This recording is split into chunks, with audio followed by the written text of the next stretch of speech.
Hello friends, welcome back to my YouTube channel Varsha nursing classes. आज का हमारा topic है सेल। हमारा ये जो टॉपिक है सबसे बेसिक जो हमारा एनाटॉमी में स्टार्ट होता है, नॉर्मल टॉपिक है सेल। तो आज हम किसके बारे में पढ़ेंगे? सेल। सेल क्या है? सेल हमारी smallest structure and functional unit होती है हमारी बॉडी की या हमारी लाइफ की। अच्छा, अब हम स्मॉलेस्ट क्यों बोल रहे हैं? ये हमारी बॉडी की सबसे छोटी इकाई समझ लीजिए। जैसे कि हम कोई दीवार है, मान लीजिए ये दीवार है, इसमें जो सबसे छोटी चीज लगती है वो ईंट लगती है। इस तरीके से ही हमारी बॉडी में सबसे छोटी इकाई क्या है? सेल। सेल से ही सारे स्ट्रक्चर बने हैं हमारी बॉडी में। तो सेल क्या है? Is the smallest structure. जो हमारा शरीर है, हमारा जो स्ट्रक्चर है, जो हमारा ढांचा है, वो किससे मिलकर बना है? सेल से। इसलिए हमने इसको क्या बोल दिया? स्ट्रक्चर। And functional. फंक्शनल क्यों बोल रहे हैं? इसके ही थ्रू हमारी बॉडी में जितने भी फंक्शंस हैं वो सेल्स के थ्रू ही होते हैं, इसलिए हमने इसको क्या बोल दिया? Functional unit. ठीक है, तो इसकी डेफिनेशन क्या हुई? Cell is the smallest structure and functional unit of life या बॉडी। हमारी बॉडी की सबसे छोटी इकाई जो स्ट्रक्चर भी बनाती है और फंक्शन भी करती है, उसको हम क्या बोलते हैं? सेल। ठीक है, तो सेल सबसे पहले कब डिस्कवर्ड हुआ? किसने डिस्कवर्ड हुआ? ये हमारे दिमाग में आएगा। तो सबसे पहले जो सेल डिस्कवर्ड हुई थी वो किसने की थी? रॉबर्ट हुक ने। किसने किया? 1665। ठीक है, ये जो है ये ईयर 1665 में रॉबर्ट हुक ने फर्स्ट सेल डिस्कवर्ड की। लेकिन कैसे की? अब एकदम तो उसमें ये नहीं आया कि उसने डिस्कवर कर दिया सेल। उसने क्या किया?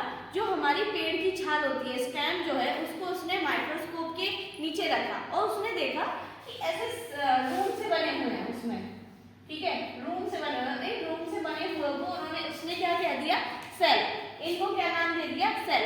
लेकिन उस टाइम पे इनमें कोई मूवमेंट नहीं हो रही थी, कोई हलचल नहीं हो रही थी, तो रॉबर्ट हुक ने इनको क्या कह दिया कि ये अलाइव है, इनमें कोई कोई प्रोसेस नहीं हो रहा, कोई मूवमेंट नहीं हो रहा, तो ये कैसी है? अलाइव। ठीक है, उसके बाद कौन आया? Anton von Leidenberg. इन्होंने क्या किया? इन्होंने उसी सेल को दोबारा से देखा। उसमें क्या किया? उसमें देखा कि इसमें सारी मूवमेंट हो रही है, रिप्रोडक्शन हो रहा है, सारी चीज हो रही है, तो उन्होंने उस सेल को क्या नाम दे दिया? Live cell. ठीक है, तो अभी हमने क्या पढ़ा? रॉबर्ट हुक ने उसको क्या कह दिया था? Alive cell. अभी हमने फिर क्या? एंटोन लीडेनबर्ग हुक ने क्या कहा उनको? Live cell. अब हम क्या पढ़ेंगे? Structure of the cell. Cell के अंदर क्या क्या स्ट्रक्चर है, क्या क्या चीज है, उनके बारे में हम पढ़ेंगे। ठीक है, ये सेल है। ठीक है, ये कौन सी सेल है? हमारी एनिमल सेल। एनिमल सेल में जो आउटर कवरिंग है उसको हम क्या बोल रहे हैं? Cell membrane. सेल मेम्ब्रेन या प्लाज्मा मेम्ब्रेन।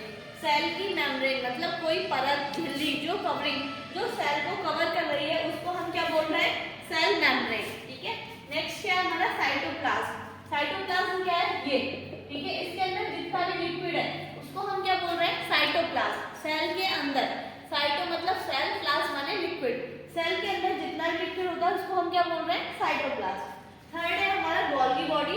ये क्या है? ऑर्गेनल्स है। जैसे हमारी बॉडी में ऑर्गन्स होते हैं, जैसे स्टमक हुआ, लिवर हुआ, पैंक्रियाज हुए, ये सारे क्या है? हमारी बॉडी में ऑर्गन्स है।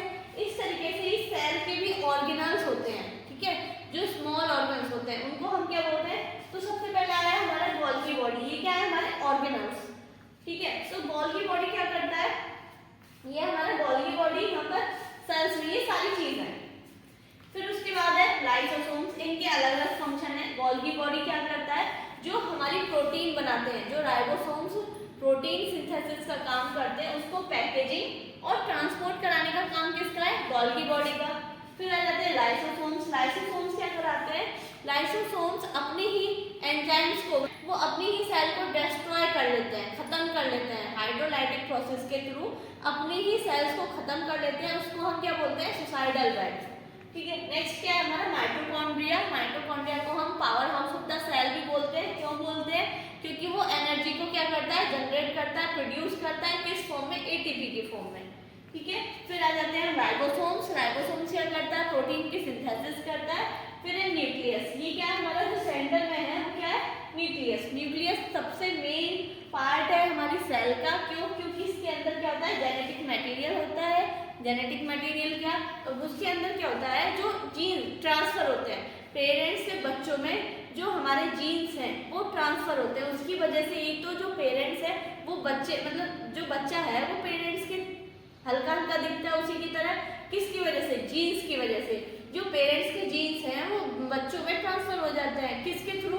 न्यूक्लियस न्यूक्लियस के थ्रू। न्यूक्लियस में क्या होता है, जेनेटिक मटेरियल, जेनेटिक मटेरियल में क्या, क्रोमोसोम्स, क्रोमोसोम्स में क्या होते हैं, हमारे जीन्स होते हैं, जो कि जीन्स ट्रांसफर होते हैं। तो जो हमारा मेन है वो कौन है, न्यूक्लियस है। न्यूक्लियस भी क्या करता है, हमारी सेल की जितनी भी एक्टिविटी हो रही है, चाहे प्रोटीन सिंथेसिस हुआ या सुसाइडल बैग सुसाइड करना हुआ सेल्स को, सारा काम कौन करता है, हमारा न्यूक्लियस। ठीक है, पहले हमारा स्ट्रक्चर था सेल मेम्ब्रेन। ठीक है, जो कि मैंने बताया आउटर कवरिंग की सेल की क्या है, सेल मेम्ब्रेन, जिसको हम प्लाज्मा मेम्ब्रेन भी बोलते हैं। ठीक है, तो वही बोल रहा है वो, it is the outer protecting covering of the cell. Cell को क्या कर रहा है, एक तो कवर कर रहा है चारों तरफ से, कवर करने के साथ साथ क्या कर रहा है, प्रोटेक्शन, उसकी सुरक्षा कर रहा है। अंदर के जितने भी ऑर्गेनल्स हैं उनको प्रोटेक्ट करने का काम कौन कर रहा है, सेल मेम्ब्रेन। अच्छा, सेल मेम्ब्रेन किन किन चीजों से मिलकर बनी है, प्रोटीन, लिपिड और कार्बोहाइड्रेट। इनकी परसेंटेज दी हुई है, जो प्रोटीन है वो हमारा 55% से मिलकर बना है, लिपिड से कितने 40% और कार्बोहाइड्रेट 5%। ये जो सेल मेम्ब्रेन है ये 3 चीजों से मिलकर बनी हुई होती है, ये बताया गया है इसमें। ठीक है, ये हो गया हमारा सेल मेम्ब्रेन के बारे में, क्या है, आउटर कवरिंग है, प्रोटेक्शन प्रोवाइड करती है, 3 चीजों से मिलकर बनी हुई है। नेक्स्ट क्या है हमारा, साइटोप्लाज्म। ठीक है, साइटोप्लाज्म क्या है, the fluid present inside the cell. Cell के अंदर, अभी मैंने आपको बताया जो सेल है इसके अंदर जितना भी फ्लूइड है, फ्लूइड मतलब लिक्विड, जो हम उसको क्या बोल रहे हैं, साइटोप्लाज्म, क्या करता है, फॉर्म बाय 80% ऑफ वाटर। किससे मिलकर बना है, 80 से 80% किस क्या है उसमें, वाटर है, जिसको हम क्या बोल रहे हैं, साइटोप्लाज्म।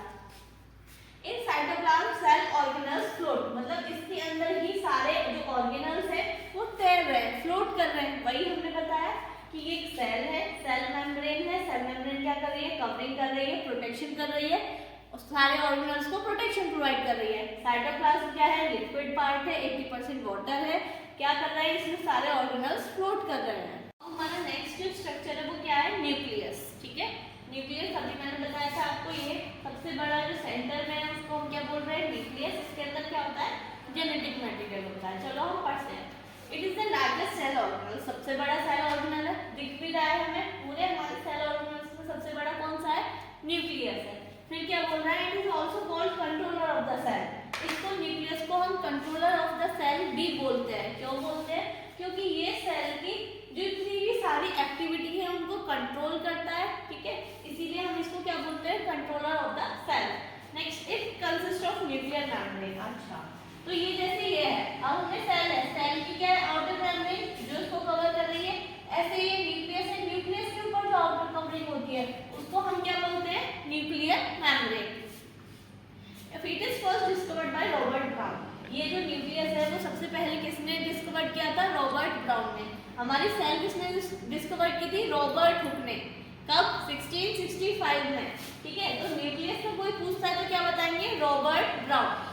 नेक्स्ट, इसके फंक्शन, अब काम क्या करता है, चलो हमने न्यूक्लियस के बारे में पढ़ लिया, लेकिन उसके फंक्शन क्या है, क्या काम करता है, it control all cellular activity. अभी बताया मैंने आपको, सेल के अंदर जितनी भी एक्टिविटी होती है, प्रोटीन बनाना, प्रोटीन सिंथेसिस करना, पैकेज करना, ट्रांसपोर्ट करना, सेल को डिस्ट्रॉय करना, जितनी भी एक्टिविटी हमारे सेल के अंदर होती है उनको कंट्रोल कौन करता है, nucleus. It store genetic material, ये जेनेटिक मटेरियल को भी स्टोर करके रखता है। कैसे, किस फॉर्म में, डीएनए के फॉर्म में, आरएनए के फॉर्म में। ठीक है, इसके अंदर क्या होते हैं, क्रोमोसोम्स होते हैं, क्रोमोसोम्स के अंदर भी क्या होते हैं, जीन्स होते हैं, जो पेरेंट्स से बच्चों में ट्रांसफर होते हैं, वही क्या है, हमारा जेनेटिक मटेरियल है। तो वो सारी चीज किसके अंदर स्टोर रहती है, हमारे न्यूक्लियस के अंदर। नेक्स्ट क्या, it help in protein synthesis, protein synthesis में भी हेल्प करता है ये। Next, it help in cell division, cell को, अच्छा अब हमारी ये दिमाग में हम ये रखेंगे, जैसे एक सेल है, अब हमें ये भी तो पता होना चाहिए हमारी पूरी बॉडी सेल से मिलकर बनी है, तो ये सेल 1 से 2 में भी तो डिवाइड होती होंगी ना, तो वो कैसे होती है, सेल डिवीजन के थ्रू। सेल डिवीजन हमारा क्या है, एक सेल को 2 सेल्स में डिवाइड करने का प्रोसेस हम क्या बोलते हैं, सेल डिवीजन। इसमें भी 2 टाइप्स के होते हैं, एक मियोसिस और एक माइटोसिस। उसका पूरा प्रोसेस आपको मैं नेक्स्ट वीडियो में बताऊंगी। तो नेक्स्ट स्ट्रक्चर हमारा क्या है, गोल्गी बॉडी। ठीक है, गोल्गी बॉडी के बारे में क्या है, ये क्या है हमारा, ये जो हमारा स्ट्रक्चर बनाया है ये क्या है, गोल्गी बॉडी। ये किसने डिस्कवर किया था, कैमिलो गोल्गी ने डिस्कवर किया था। कब, 1898 में। पहली बार जब ये गोल्गी बॉडी डिस्कवर्ड हुई थी, किसने की थी, कैमिलो गोल्गी में, और कब की थी, 1898 में। अब ये क्या है, it is a membranes bound organelles. Membranes bound organelles मतलब ये मेम्ब्रेन से बनी हुई है, घिरी हुई है मेम्ब्रेन से। ये जो ऑर्गेनल्स है कुछ ऑर्गेनल्स हमारे ऐसे हैं जैसे कि राइबोसोम्स हुआ, जिसमें मेम्ब्रेन नहीं है, झिल्ली नहीं है, परत नहीं है, तो ये जो है ये मेम्ब्रेन से मिलकर बना है, ठीक है।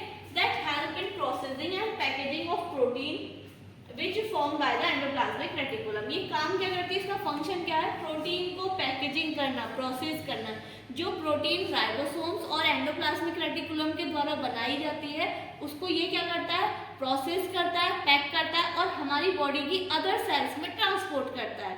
इसका काम क्या है, समझ में आ गया आपको गोल्गी बॉडी का। नेक्स्ट आ जाते हैं माइटोकॉन्ड्रिया। माइटोकॉन्ड्रिया के बारे में आप सब लोग जानते होंगे। माइटोकॉन्ड्रिया क्या है, ये रहा, ठीक है। इसको डिस्कवर किसने किया था, एल्बर्ट वॉन कॉलीकर ने, ठीक है। किसने डिस्कवर किया था, एल्बर्ट वॉन कॉलीकर ने।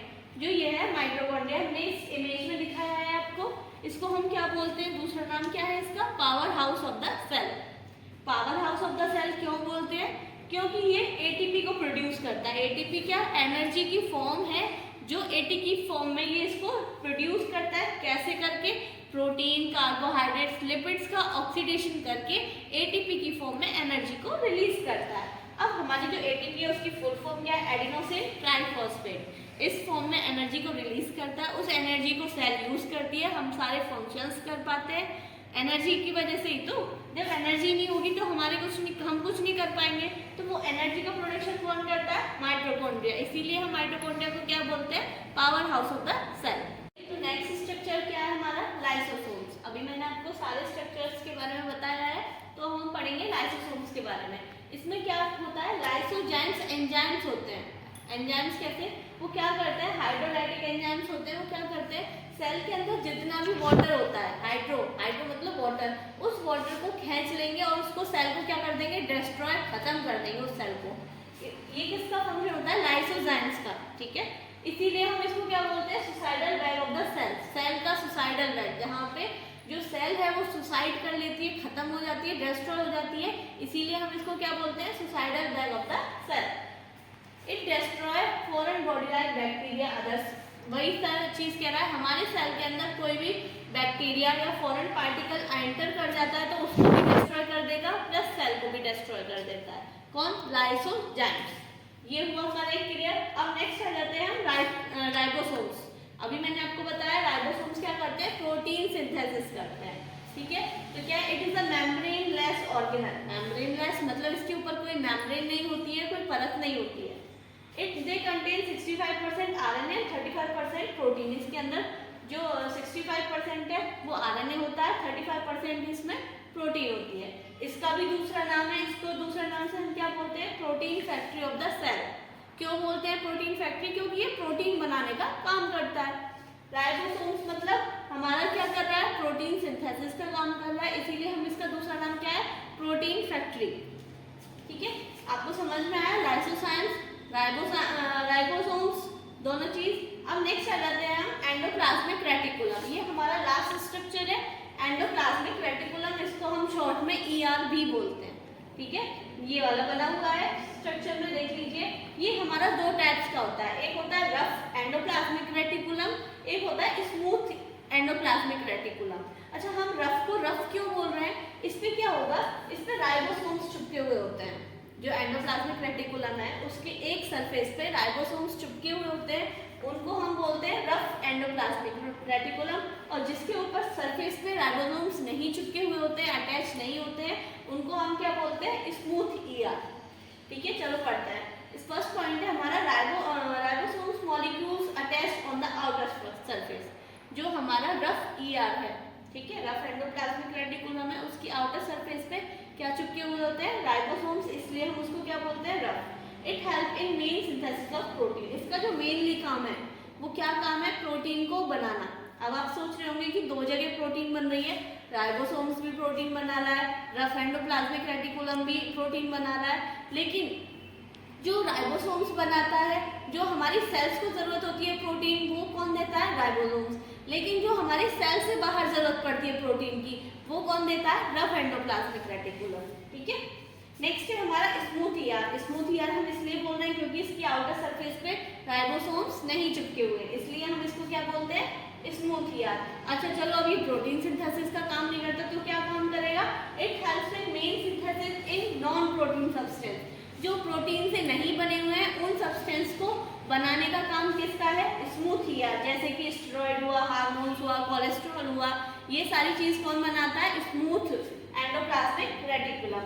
और क्या करता है? It is also responsible for detoxification of toxic substance. अब टॉक्सिक सब्सटेंस जो बाहर से चीज आ जाती है, जो हमारी बॉडी के लिए पॉइजनस है, टॉक्सिक है, हार्मफुल सब्सटेंस हैं, उनको हम बोल रहे हैं टॉक्सिक सब्सटेंस। उसका डिटॉक्स कराना, उनको बाहर निकालने का काम कौन करता है? Smooth year. ठीक। अगर आपको मेरी वीडियो अच्छी लगी है तो लाइक करें, सब्सक्राइब करें। Thank you.